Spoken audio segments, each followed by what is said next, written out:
আশা করি আমরা যদি জাগ্রত হই, ইমানটা যদি জাগ্রত হয়, বিবেক যদি জাগ্রত হয়, ইনশাআল্লাহ মাজারে হবে আতরের গান, মাজারে গাজার গন্ধ থাকতে পারে না।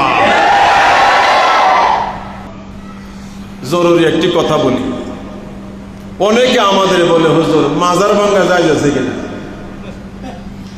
আমি আপনাদের বলবো মাজার ভাঙ্গা জায়েজ নাই।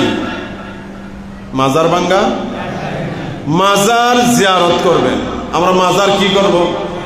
বলেন না, মাজার কি করব? জিয়ারত করব। উনি বড় ওলি না সাধারণ একজন ইমানদার, এটা আমার দেখার বিষয় না। একজন ওলি বা সাধারণ ইমানদার হলেও আমরা তার কবরটা জিয়ারত করার প্রয়োজন আছে না নাই? কিন্তু একটা কলা গাছের মাটির মাঝে শুয়াইয়া মাটি দেয়া উষা হইয়া বাবা ফকির শাহ একটা নাম দেয়া একটা মাজার চালু হইয়া দিল, এটা কি মাজার? কথা বলেন না, এটা মাজার? এই জাতীয় কোন স্থাপনা যদি হয়, আপনি জ্ঞান বিশ্বাস মতো জানেন এখানে কোনো ওলিয়া উলিয়া নাই, এখানে সাধারণ কোনো ইমানদার নাই, আছে একটা কলা গাছ, তাইলে এই সকল কলা গাছকে মাজার বানাইয়া যারা শিরকের আখড়া বানিয়েছে, এমন আখড়াকে মূল উৎপাটন করা ইমানদারের ইমানি দায়িত্ব। তবে একজন ইমানদারও যে কবরে শুয়ে আছে, এই কবরের সাথে বিয়াদবি করা যাবে? একজন ইমানদারের সম্মান আছে না নাই? সুতরাং ইমানদারের কবর এটাও একটা মাজার। মাজার মানে জিয়ারতের জায়গা। সত্যিকারের কবর যদি হয় সাধারণ ইমানদারেরও, আমরা সেখানে বলবো আসসালামু আলাইকুম ইয়া আহলাদ দিয়ার, অথবা আসসালামু আলাইকুম ইয়া আহলাল কুবুর, হে কবরবাসী আমরা তোমাকে সালাম জানাচ্ছি। জোরে বলেন সুবহানাল্লাহ। পারলে কিছু পড়েন। তবে মাজারে তাওয়াফ করা যাবে না, মাজার তাওয়াফ করা যাবে না। আজকে অনেক দিন পরে আমি দরগায় গিয়েছিলাম, ভাবলাম দেখি সরকার বদল হইল, মাজার নিচরিত্র কিছু পরিবর্তন হয়েছে, একটু দেখা দরকার, না দেখে তো কিছু বলা যায় না। পশ্চিম দিকে না গেলে তো বেশি বোঝা সোজা যায় না, কি বলেন আপনারা? তো দেখলাম যে মাশাআল্লাহ যথেষ্ট পরিবর্তন, আগের মতো এত গন্ধ টন্ধ বেশি লাগে না। বুঝেননি আপনারা? আগে তো পশ্চিম দিকে মাস্ক ছাড়া যাওয়া যাইতো না, এখন গন্ধের পরিমাণ কিছু কমছে। আশা করি আমরা যদি জাগ্রত হই, ইমানটা যদি জাগ্রত হয়, বিবেক যদি জাগ্রত হয়, ইনশাআল্লাহ মাজারে হবে আতরের গান, মাজারে গাজার গন্ধ থাকতে পারে না।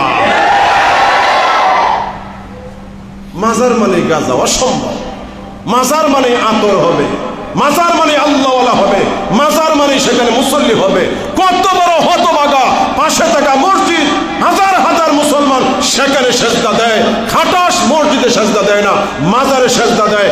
মাজারে সেজদা দেওয়া শিরক, মাজারে তাওয়াফ করা হারাম। কোন সত্যিকারের ইমানদার মাজারে তাওয়াফ করতে পারে না, কোন মুর্দাকে সেজদা দিতে পারে না। মনে থাকবে ইনশাআল্লাহ। আমাদের নবীজি এই মাসের 12 তারিখ সুবে সাদিকের সময় মা আমিনার পেট থেকে ভূমিষ্ঠ হলেন। আমার দিকে তাকান, আমিনা বলেন আমার সন্তান জমিনে আসার সাথে সাথে দুইটা হাত জমিনে রেখে সেজদায় পড়ে গেলেন। একদিক দিয়ে আমার নবী দিলেন মহান আল্লাহর কুদরতি কদমে সেজদা, অপর দিকে কাবা শরীফে যতগুলি মূর্তি ছিল দণ্ডায়মান, কেউ ভাঙে নাই, কেউ ধাক্কা দেয় নাই, আপনা আপনি মূর্তিগুলো ভেঙে চুরমার হয়ে গেছে। কাবা শরীফে মূর্তি, মনে হয় যেন মূর্তিগুলো বুঝাইল আমরার পূজা হইরা লাভ নাই, সোজা হয়ে যাও। বুঝেন না? পূজা চাইরা সব সোজা হয়ে যাও। পূজা চাইরা যারা সোজা হইয়া সোজা কালিমাটা পড়ছে লা ইলাহা ইল্লাল্লাহ মুহাম্মাদুর রাসূলুল্লাহ, তারাই জান্নাতি। জোরে বলেন সুবহানাল্লাহ। তাইলে আজকের আলোচনা থেকে আমরা যে কয়টা কথা শিক্ষা করলাম, সেজদা দিব একমাত্র আল্লাহকে, আল্লাহ ছাড়া কাউকে সেজদা দেওয়া যাবে দিলে হবে শিরক, দিলে হবে কাবা শরীফ তাওয়াফ হবে, আর কোন শরীফ তাওয়াফ হবে?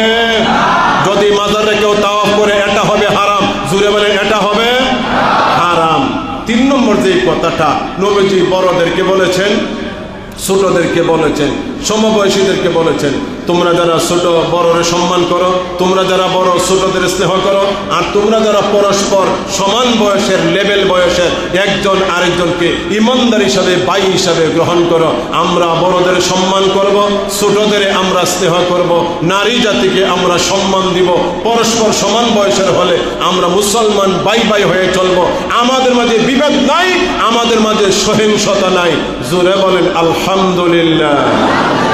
আমরা এই আদর্শে চলতে রাজি আছি ইনশাআল্লাহ। আল্লাহ আমাদের সকলে তৌফিক দিন, সকলে বলেন আমিন।